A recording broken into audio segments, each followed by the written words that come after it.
Ismael Zambada Imperial, better known as Mayito Gordo, once lived like a king, flaunting million-dollar watches, exotic animals, and a lifestyle most people only dream about. But this son of one of Mexico's most powerful drug lords met a fate that shocked the cartel world.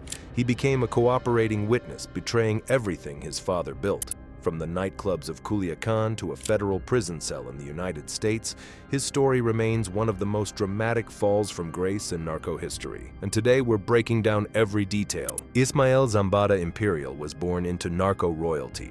His father, Ismael El Mayo Zambada Garcia, co-founded the Sinaloa cartel alongside Joaquin El Chapo Guzman, building one of the most powerful criminal organizations in history. For decades, El Mayo operated from the shadows, never arrested, never photographed clearly, always one step ahead of authorities. He raised his children with one golden rule: stay invisible. But Mayito Gordo, he was different from day one. While his brothers, Vicente Zambada Niebla, known as El Vicentillo, and Ismael Zambada Siqueiros, called Mayito Flaco, followed their father's code of silence and discretion, Gordo craved the spotlight. He wanted the world to see his success, his wealth, his power. Growing up in Culiacan, Sinaloa, he was surrounded by luxury and violence in equal measure.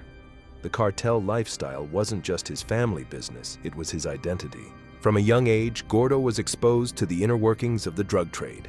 He watched his father coordinate massive shipments, negotiate with Colombian suppliers, and manage a network that stretched from the mountains of Sinaloa to the streets of Chicago. But while El Mayo taught his sons the importance of staying low-key, Gordo saw something else: the respect, the fear, the admiration that came with being known. By his early 20s, Mayito Gordo had already developed a taste for the finer things: designer clothes, expensive jewelry, high-end vehicles. He wanted it all, and he wanted everyone to know he had it. This wasn't just youthful rebellion. This was a fundamental difference in philosophy. Where his father saw invisibility as survival, Gordo saw visibility as power. The Zambada brothers couldn't have been more different, and nowhere was this more obvious than in how they carried themselves. Vicente Zambada Niebla, the eldest, was groomed to be his father's successor. He was strategic, calculated, and disciplined. El Vicentillo handled high-level negotiations and coordinated with Colombian cartels to secure cocaine shipments. He understood the game at the highest level and played it with the same caution his father did. When he was arrested in 2009, he became a cooperating witness, but even then, he had maintained a relatively low profile during his operational years. Ismael Zambada Siqueiros, known as Mayito Flaco, was perhaps the most like his father: quiet, methodical, and almost ghost-like in his operations. According to DEA reports, Mayito Flaco had been involved in methamphetamine trafficking from Asia to the United States since 2013, yet he managed to avoid arrest for years. He understood that in the cartel world, the moment you become visible, you become vulnerable. After El Mayo's capture in 2024, Mayito Flaco assumed leadership of La Mayiza faction, continuing the family tradition of operating from the shadows. Then there was Mayito Gordo. Gordo didn't want to hide. He didn't see the point. In his mind, what was the use of having power and money if you couldn't enjoy it, if you couldn't show it off? He began frequenting the most exclusive nightclubs in Culiacan, throwing parties that became legendary in Sinaloa's narco circles.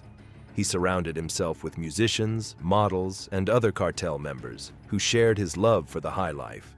His social circle included some of the most notorious figures in the Sinaloa cartel's enforcement wing, Los Antrax. This elite group of sicarios, or hitmen, served as the armed wing of the cartel, and Gordo became particularly close with Jose Rodrigo Arechiga Gamboa, better known as El Chino Antrax, and his cousin Rodrigo Arechiga Gamboa, called El Chino Antrax. While his brothers were coordinating multi-ton cocaine shipments and managing cartel finances, Gordo was posting photos on social media.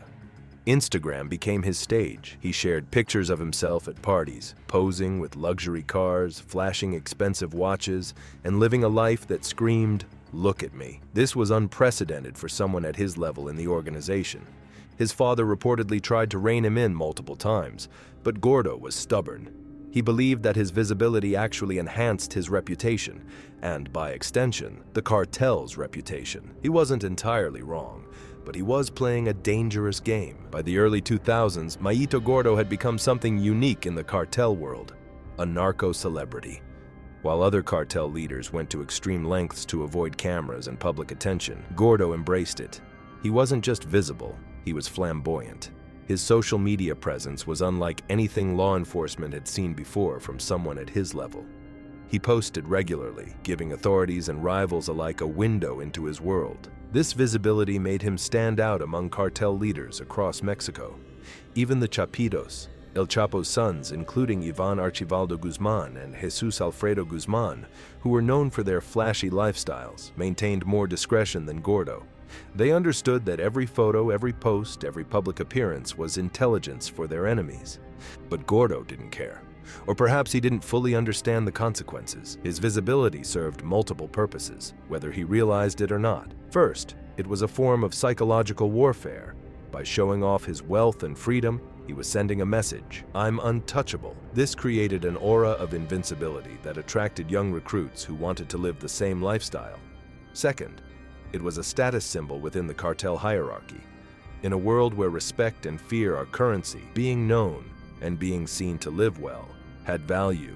However, this visibility also made him the most vulnerable member of his family. While El Mayo remained a ghost, and his brothers operated carefully, Gordo was painting a target on his back with every Instagram post. Mexican and American authorities were watching, documenting, and building a case. Mayito Gordo's lifestyle wasn't just excessive. It was a carefully curated image of power, wealth, and invincibility. Every element of his public persona was designed to project success and attract admiration.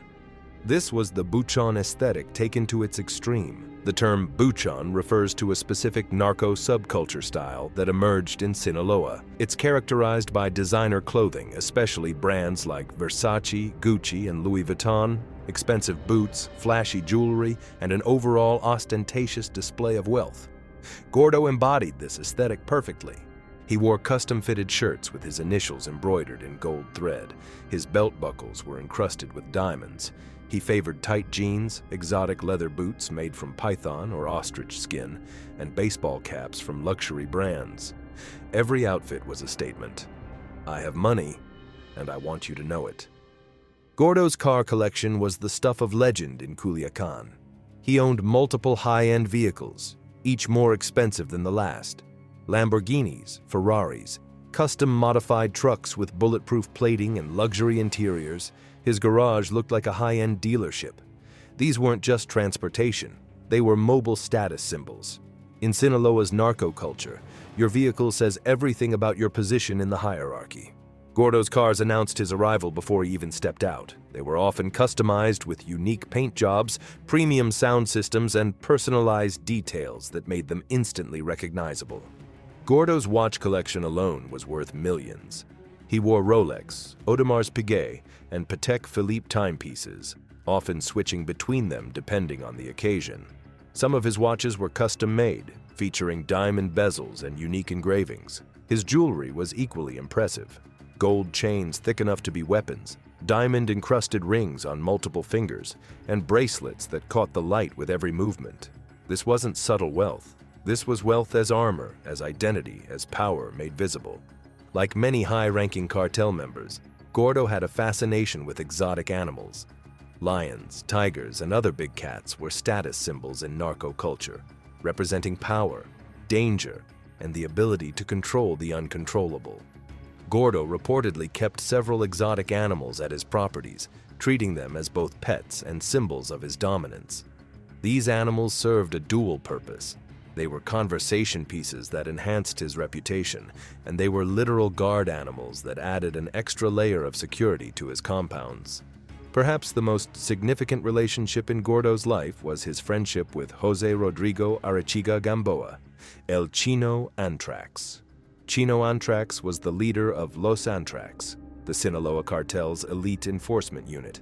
He was charismatic, ruthless, and just as addicted to the spotlight as Gordo. The two became inseparable, appearing together at parties, nightclubs, and social events throughout Culiacan. Their friendship was documented extensively on social media, with both men posting photos of their adventures. Chino Antrax shared Gordo's love for luxury. He too posted pictures of expensive cars, designer clothes, and beautiful women. Together, they represented a new generation of cartel members who didn't hide. They celebrated their lifestyle publicly. This brotherhood wasn't just personal, it was strategic. Los Antrax provided security for the Zambada family's operations, and Gordo's close relationship with Chino ensured he had protection from one of the most feared groups in Mexico. They attended parties together, traveled together, and built a public image of invincibility together. But this visibility would eventually cost them both. Chino Antrax was arrested in Amsterdam in 2013 and extradited to the United States. After his release and return to Mexico in 2020, he was murdered. A brutal reminder that the narco lifestyle always ends in prison or death. What many people don't understand is that Gordo's lifestyle wasn't just about personal excess. It functioned as propaganda and recruitment.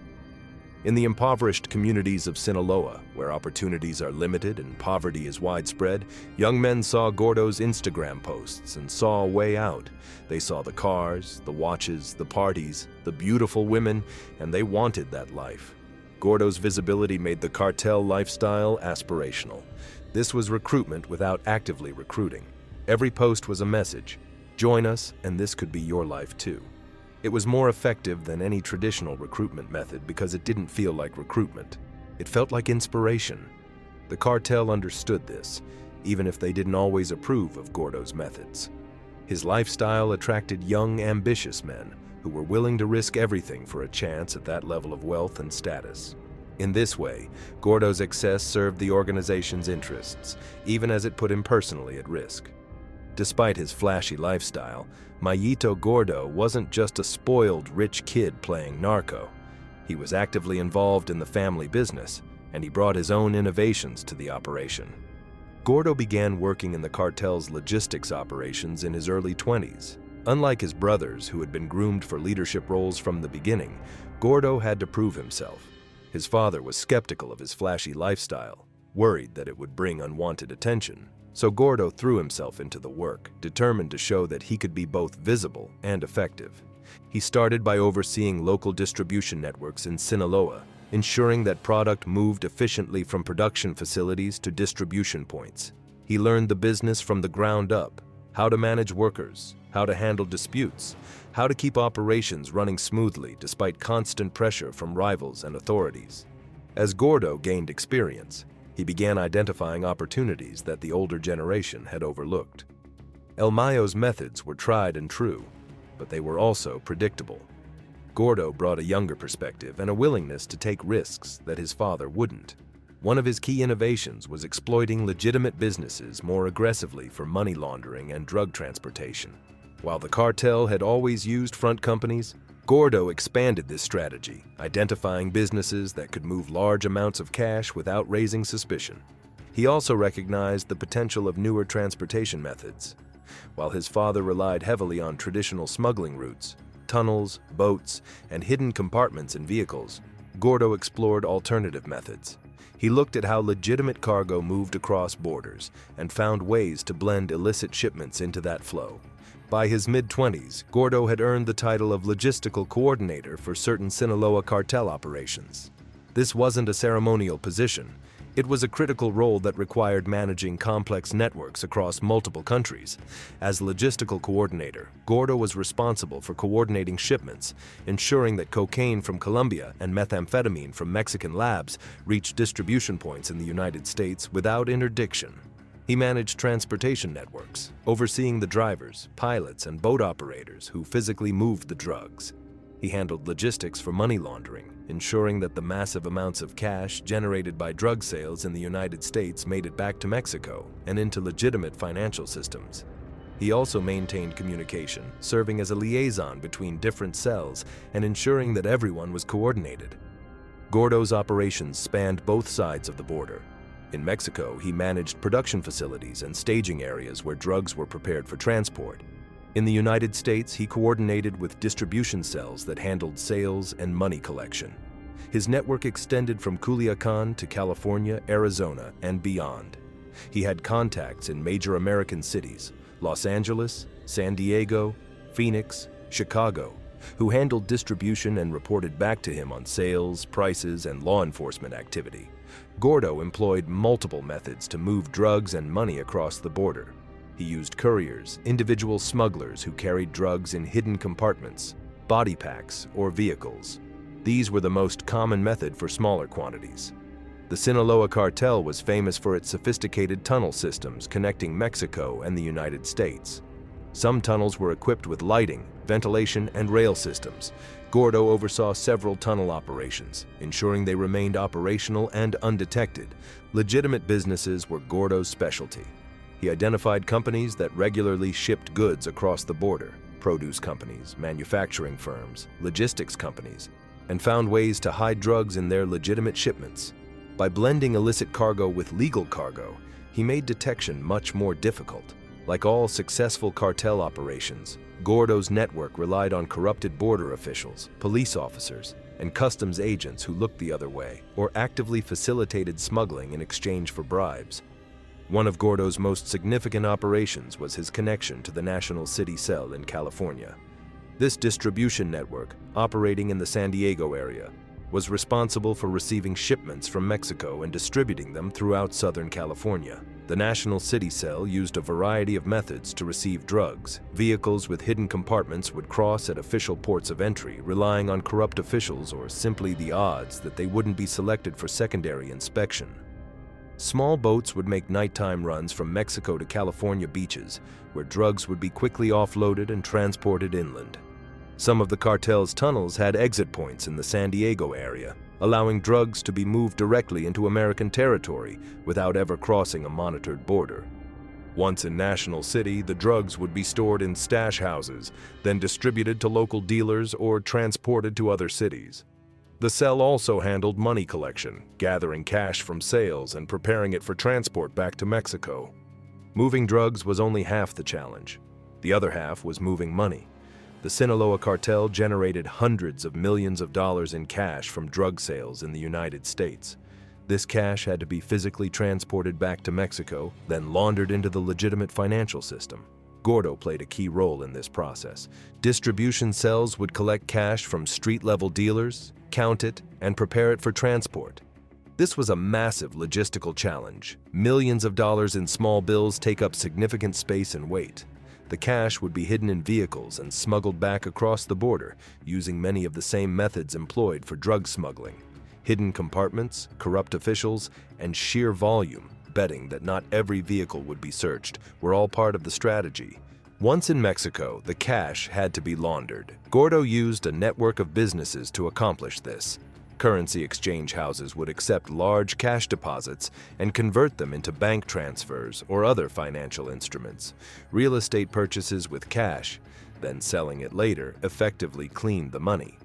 Legitimate businesses like restaurants, car dealerships, and construction companies, any business that handles significant cash could be used to blend illicit money with legitimate revenue. Trade-based laundering was a sophisticated method that involved over or under-invoicing international trade transactions to move value across borders without physically moving cash. To understand the scale of Gordo's operations, consider the numbers. The Sinaloa cartel was estimated to generate between $3 billion and $10 billion annually during Gordo's active years. A kilogram of cocaine purchased in Colombia for $2,000 to $3,000 could be sold in the United States for $25,000 to $30,000 wholesale, or up to $100,000 at street level. The cartel moved multi-ton shipments regularly. A single successful shipment of 2 tons of cocaine represented $50 to $60 million in potential revenue. Gordo's operations, while not encompassing the entire cartel, likely handled hundreds of millions of dollars in product and cash annually. These weren't small-time operations. Gordo was managing a logistics network that rivaled legitimate multinational corporations in complexity and scale. For several years, Gordo's operations ran smoothly. He was making money, living his dream lifestyle, and seemingly untouchable. His social media presence continued to grow, and his reputation within the cartel world was solid. He had proven that he could be both visible and effective, but law enforcement was watching. Every Instagram post, every public appearance, every transaction was being documented. Mexican and American authorities were building a comprehensive case against him, mapping his network, identifying his associates, and waiting for the right moment to strike. Gordo's visibility, which he saw as a strength, was actually his greatest vulnerability. While his father remained free by staying invisible, Gordo had given authorities everything they needed to find him, track him, and ultimately arrest him. The lifestyle that had made him famous was about to become his downfall. On November 4th, 2014, everything came crashing down. The Mexican Navy's Special Forces Unit, UNOPES, which stands for Unidad de Operaciones Especiales, launched Operation El Salado, a coordinated raid targeting Mayito Gordo and his associates in Culiacan, Sinaloa. The operation was the result of months of intelligence gathering. Authorities had identified Gordo's locations, his patterns, his security measures. They knew where he lived, where he partied, where he conducted business. They had been watching and waiting for the perfect moment. In the early morning hours, UNOPES forces moved in. Multiple teams hit several locations simultaneously to prevent Gordo from being warned and escaping. They came in force, heavily armed, wearing tactical gear, supported by helicopters and armored vehicles. The raid was intense. Gordo's security team, likely including members of Los Antrax, attempted to resist, but they were outgunned and outmaneuvered. Within hours, Gordo was in custody. The arrest was a major victory for Mexican authorities. They had captured the son of El Mayo Zambada, one of the most visible members of the Sinaloa cartel, and dealt a significant blow to the organization's operations. For El Mayo, this wasn't just a business setback, it was personal. Gordo was his son, and despite their differences over his lifestyle choices, El Mayo loved him. The arrest was a sentimental blow that hit the aging cartel leader hard. It also represented a strategic problem. Gordo knew details about cartel operations, financial networks, and key personnel. If he decided to cooperate with authorities, as his brother Vicente had done, the damage could be catastrophic. For the Sinaloa cartel, Gordo's arrest disrupted operations he had been managing. Distribution networks had to be reorganized, logistics had to be rerouted, and new coordinators had to be appointed. It created chaos at a time when the cartel was already facing pressure from rivals and law enforcement. The arrest also sent a message to other cartel members. Visibility has consequences. No matter how powerful your family, no matter how much money you have, if you make yourself a target, you will eventually be caught. After his arrest, Mayito Gordo was held in Mexican custody. For someone who had lived a life of absolute luxury and freedom, prison was a brutal adjustment. Mexican prisons, especially for high-profile cartel members, are complex environments. On one hand, they're dangerous, filled with rival gang members and constant violence. On the other hand, wealthy and connected inmates can often buy privileges and protection. Gordo likely had access to better food, private cells, communication devices, and other amenities that money could buy. The Sinaloa cartel's influence extended into the prison system, meaning he had protection from other inmates and could maintain some level of comfort. However, he was still imprisoned. The parties were over. The Instagram posts stopped. The lifestyle he had built his identity around was gone. During Gordo's imprisonment, the cartel didn't stop operating. His responsibilities were redistributed among other members. His brother, Mayito Flaco, took on more responsibilities, continuing to operate with the discretion that Gordo had lacked. El Mayo continued to run the organization from hiding, adapting to the loss of his son's contributions. The cartel's operations were disrupted but not destroyed. New logistics coordinators were appointed, new routes were established, and business continued. This demonstrated both the resilience of the Sinaloa cartel and the reality that no single person, not even the son of El Mayo, was irreplaceable. In 2019, after nearly 5 years in Mexican custody, Mayito Gordo was extradited to the United States. This was a significant development. American prosecutors had been building their case against him, and they wanted him to face justice in the U.S. court system. Extradition to the United States is often seen as the worst-case scenario for Mexican cartel members. The American justice system is less susceptible to corruption. Sentences are typically longer, and the conditions are harsher. There's no buying your way to comfort in American federal prisons the way you might in Mexico. For Gordo, this meant facing serious federal charges in a system where his family's influence meant nothing. Once in American custody, Mayito Gordo faced a comprehensive indictment that detailed years of criminal activity. The indictment charged Gordo with conspiracy to distribute controlled substances, specifically cocaine and methamphetamine, with the intent to import them into the United States. He also faced charges for money laundering, moving and concealing proceeds from drug trafficking, and continuing criminal enterprise, which meant participating in an ongoing criminal organization, the Sinaloa Cartel. These charges carried potential sentences of decades in federal prison. If convicted on all counts, Gordo could have faced life imprisonment. The evidence against him was substantial. Prosecutors had intercepted communications, phone calls, and messages discussing drug shipments and money movements. They had witness testimony from cooperating witnesses, possibly including his own brother Vicente, who could testify about his role in the organization. They had financial records documenting money laundering activities and illicit proceeds. They even had social media evidence, his own Instagram posts, which documented his lifestyle and connections to known cartel members. In 2021, facing overwhelming evidence and the prospect of life in prison, Mayito Gordo made a decision that would have been unthinkable during his days of Instagram fame. He pleaded guilty. This wasn't a trial where he fought the charges. This was an admission of guilt, an acknowledgement that everything the prosecutor said was true. He had trafficked drugs. He had laundered money. He had been a key player in the Sinaloa cartel. The guilty plea was likely part of a cooperation agreement. In exchange for pleading guilty and potentially providing information about cartel operations, prosecutors would recommend a reduced sentence. This was the same path his brother Vicente had taken. The Zambada sons, raised in narco royalty, had both become cooperating witnesses against the organization their father built. As part of his plea agreement, Gordo agreed to forfeit $5 million in illicit proceeds. This was money he had earned through drug trafficking and money laundering, money that had funded his luxury lifestyle. $5 million is a significant sum, but it was likely only a fraction of what Gordo had actually earned during his years in the cartel. Much of his wealth had probably been hidden, spent, or transferred to family members. The $5 million represented what prosecutors could identify and seize. This forfeiture was both practical and symbolic. Practically, it recovered some of the proceeds of his crimes. Symbolically, it represented the complete dismantling of the lifestyle he had built. The watches, the cars, the jewelry, all of it was gone, replaced by a prison cell and a cooperation agreement. In exchange for his guilty plea and cooperation, Gordo received a sentence of 9 years in federal prison. Given the severity of the charges and the potential for life imprisonment, this was a remarkably lenient sentence. The reduced sentence confirmed what many suspected. Gordo was cooperating. He was providing information about cartel operations, financial networks, and key personnel. He was helping prosecutors build cases against other cartel members.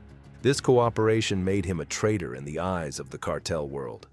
The man who had once flaunted his connections to Los Antrax and his position in the Zambada family was now a snitch, a rat, someone who had violated the most sacred rule of the Narco code: never cooperate with authorities. In July 2022, after serving just over 7 years between Mexican and American custody, Mayito Gordo was released from prison. This early release, coming before even his reduced 9-year sentence was complete, further confirmed his cooperation with authorities. The American justice system doesn't release high-level cartel members early without significant cooperation. Gordo was released on supervised probation in the United States. He wasn't free to return to Mexico or resume his old life. Instead, he was required to remain in the United States, specifically in the San Diego area, where authorities could monitor him. He had to report regularly to probation officers, maintaining contact with the justice system. He was required to avoid contact with known criminals, staying away from former cartel associates, and he had to maintain employment, finding legitimate work to support himself. This was freedom, but it was heavily restricted freedom. He was living in the United States, the country his cartel had targeted for decades under constant supervision. In 2023, Gordo was spotted in San Diego, living a dramatically different life from his Culiacan days. No more Instagram posts, no more parties, no more luxury cars or designer clothes. He was keeping a low profile, trying to blend in, trying to stay alive. Because the reality is that Gordo is now a marked man. His cooperation with American authorities made him a target for the Sinaloa cartel and its rivals. The narco world has a long memory and a strict code. Snitches don't get to live peaceful lives. He's living under an assumed identity, possibly in witness protection or a similar program. Every day is about survival, about staying hidden, about not becoming another statistic in the endless cycle of cartel violence. The man who once couldn't resist posting his life on Instagram now lives in complete anonymity. The man who surrounded himself with Los Antrax now fears them. The man who lived like a king now lives like a ghost. While Gordo was in prison, his brother Ismael Zambada Siqueiros, Mayito Flaco, was rising through the cartel ranks. Unlike Gordo, Flaco had always followed his father's example. He stayed invisible, avoided social media, and focused on the business rather than the lifestyle. While Gordo was posting Instagram photos, Flaco was quietly building his own network and proving his loyalty. During Gordo's imprisonment from 2014 to 2022, Flaco became increasingly important to the organization. He took on more responsibilities, managed more operations, and proved himself capable of leadership. By the time El Mayo was captured in July 2024, in a dramatic incident where he was allegedly betrayed by Joaquin Guzman Lopez, one of El Chapo's sons, Mayito Flaco was positioned to take over. After El Mayo's arrest, the Sinaloa cartel fractured into factions. The Chapitos, El Chapo's sons, controlled one faction, while Mayito Flaco assumed leadership of La Mayiza, the faction loyal to the Zambada family. This split has led to brutal violence in Sinaloa. The two factions are fighting for control of territory, smuggling routes, and the cartel's infrastructure. The violence has been intense, with daily shootouts, kidnappings, and murders. Mayito Flaco, the brother who stayed loyal, who never cooperated, who followed his father's code, is now leading a war for the survival of the Zambada legacy. He's everything Gordo wasn't: disciplined, discreet, and committed to the organization above all else. The contrast between the brothers couldn't be more stark. One chose visibility and ended up cooperating with authorities. The other chose invisibility and inherited his father's empire. As of 2025, Mayito Gordo remains in the United States, living under supervision and likely under an assumed identity. Gordo's current life is defined by three realities. He can't go home. Returning to Mexico would be a death sentence. The Sinaloa cartel doesn't forgive cooperation with authorities, and his brother's faction would likely order his execution. He can't resume his old life, the lifestyle that defined him, the parties, the luxury, the visibility, is gone forever. He's living a quiet, anonymous existence, the complete opposite of everything he once valued. He's always looking over his shoulder. Even in the United States, he's not completely safe. The cartel has a long reach, and there have been cases of cooperating witnesses being killed even under protection. Imagine being Mayito Gordo today. You grew up as narco royalty, the son of one of the most powerful men in Mexico. You lived a life most people can only dream about: unlimited money, absolute freedom, respect and fear wherever you went. Now you're living in a modest apartment in San Diego, working a regular job, using a fake name, unable to contact your family, unable to return home, unable to live the life you once had. Every stranger could be a threat. Every car that follows you too long could be a hit team. Every knock on the door could be your last. The man who was addicted to visibility now lives in complete obscurity. The man who defined himself by his lifestyle now has no lifestyle to speak of. The man who wanted everyone to know who he was now can't let anyone know who he is. This is the price of cooperation. This is the price of the choices he made. Both the choice to live visibly when his father taught him to hide, and the choice to cooperate when he was caught. Gordo's story is a cautionary tale that resonates throughout the cartel world. It demonstrates several harsh truths. Visibility is vulnerability. His father stayed free for decades by staying invisible. Gordo was caught within years because he couldn't resist the spotlight. The lifestyle is a trap. The luxury, the parties, the Instagram posts, they're not just excess, they're evidence. They're a roadmap for law enforcement and a target for rivals. Cooperation has consequences. The reduced sentence might seem worth it in the moment, but it means a lifetime of looking over your shoulder, unable to go home, unable to trust anyone. The narco life always ends the same way: prison, death, or cooperation. There are no happy endings. Gordo chose cooperation, but he's still paying the price every single day. Ismael Zambada Imperial, Mayito Gordo, was born into one of the most powerful criminal organizations in history. He had every advantage: wealth, connections, protection, and opportunity. He could have followed his father's example, stayed invisible, and potentially lived a long life of power and influence. Instead, he chose visibility. He chose the lifestyle over the longevity. He chose Instagram posts over operational security. And when he was caught, he chose cooperation over loyalty. Today, he lives in anonymity in the United States, a ghost of his former self. The watches are gone. The cars are gone. The parties are gone. The brotherhood with Chino Antrax, who was murdered after his own release, is gone. Everything that defined him has been stripped away. Meanwhile, his brother Mayito Flaco, who made the opposite choices, now leads La Mayiza faction in a brutal war for control of the Sinaloa cartel. He stayed loyal, stayed invisible, and inherited his father's legacy. The contrast between the brothers tells us everything we need to know about the narco world. Visibility is death, loyalty is survival, and the lifestyle that looks so attractive from the outside is always a trap. Mayito Gordo wanted to be seen. He wanted to be known. He wanted everyone to admire his success and his wealth. He got his wish, but the price was everything he had. His story remains a powerful reminder that in the cartel world, the moment you step into the light, you're already on your way to prison or the grave.